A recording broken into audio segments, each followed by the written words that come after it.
আসসালামু আলাইকুম। মাত্র 7 বছর আগে যে 300 ফিট সড়কটা আধুনিক করে বানানো হয়েছিল, সেই রাস্তাটাই এখন আবার ভাঙার সিদ্ধান্ত নিয়েছে মেট্রো রেল কর্তৃপক্ষ। একবার ভাবুন তো, একদিকে উন্নয়নের নামে কোটি কোটি টাকা খরচ, আর কিছুদিন পরেই সেই উন্নয়নকেই আবার ধ্বংস করে দেয়া হচ্ছে। ঢাকা মেট্রো রেল কর্তৃপক্ষ এখন পূর্বাঞ্চল হাইওয়ে বা এই যে 300 ফিট সড়কের বড় একটা অংশ ভাঙার পরিকল্পনা নিয়েছে, কারণ লাইন 1 প্রকল্পের কাজ। কিন্তু এই সিদ্ধান্তের ফলে হাজার হাজার কোটি টাকার অবকাঠামো ক্ষতিগ্রস্ত হবে, এবং সবচেয়ে ভয়ঙ্কর ব্যাপার হলো এলাকার যে জলাধারগুলো রয়েছে এগুলো ভরাট হয়ে যেতে পারে, যার ফলে পরিবেশের ভারসাম্য মারাত্মকভাবে নষ্ট হবে। বিশেষজ্ঞরা বলছেন যে এটা এক ধরনের উন্নয়ন নৈরাজ্য, এক প্রকল্পের জন্য আরেকটা প্রকল্পের ক্ষতি করা। 2013 সালে এই 300 ফিট সড়কের কাজ শুরু হয়। 2018 সালের জানুয়ারিতে সেটি নতুন করে আধুনিকভাবে তৈরি করা হয়। তখনই মেট্রো রেল কর্তৃপক্ষের সঙ্গে যৌথ পরিকল্পনার কথা ছিল, যেন একসাথে কাজ হয়, জনদুর্ভোগ কমে যায়। কিন্তু তারা তখন কাজ শুরু করেনি। এখন যখন এই রাস্তা ব্যস্ততম এবং আইকনিক হয়ে উঠেছে, তখনই সেটি ভাঙার সিদ্ধান্ত নেওয়া হয়েছে।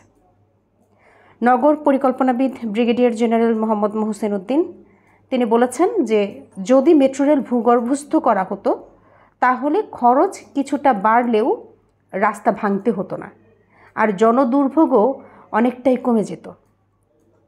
তিনি আরও বলেছেন যে যেমনভাবে বিমানবন্দর থেকে কমলাপুর পর্যন্ত আন্ডারগ্রাউন্ড লাইন হচ্ছে, তেমনি যদি কুড়িল থেকে ভূগর্ভস্থ লাইনটা করা হতো তাহলেও খরচ প্রায় একই থাকতো। অন্যদিকে ঢাকা মাস ট্রানজিট কোম্পানির এমডি কায়কুবাদ আহমেদ তিনি জানিয়েছেন প্রকল্পের নকশা এখনও চূড়ান্ত হয়নি। বিকল্প সারিবদ্ধতা বিবেচনা করা হচ্ছে যাতে রাস্তাটা কম ভাঙতে হয়। তারা এখন ব্যয় সুবিধা বিশ্লেষণ করছেন বলেও জানিয়েছেন তিনি। তাহলে প্রশ্ন হচ্ছে, আমরা কি উন্নয়নের নামে উন্নয়ন ধ্বংস করছি না তো? যে রাস্তায় কয়েক হাজার কোটি টাকা ব্যয় হলো সেটাই আবার ভাঙা মানে জনগণের করের টাকার অপচয় করা নয় কি? পরিবেশ, পানি নিষ্কাশন ব্যবস্থা আর নাগরিক ভোগান্তি সব কিছু মিলিয়ে 300 ফিট সড়কের এই সিদ্ধান্ত হয়তো আরও একবার প্রমাণ করবে বাংলাদেশের সমন্বয়হীন উন্নয়ন কতটা ক্ষতিকর হতে পারে।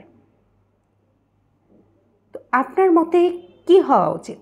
মেট্রো রেলটা ভূগর্ভস্থ করার দরকার, নাকি রাস্তা ভাঙাই সঠিক সিদ্ধান্ত? কমেন্টে আপনার মতামত জানান। আমি আপনাদের মতামত জানতে চাই। এতক্ষণ সঙ্গে থাকার জন্য ধন্যবাদ।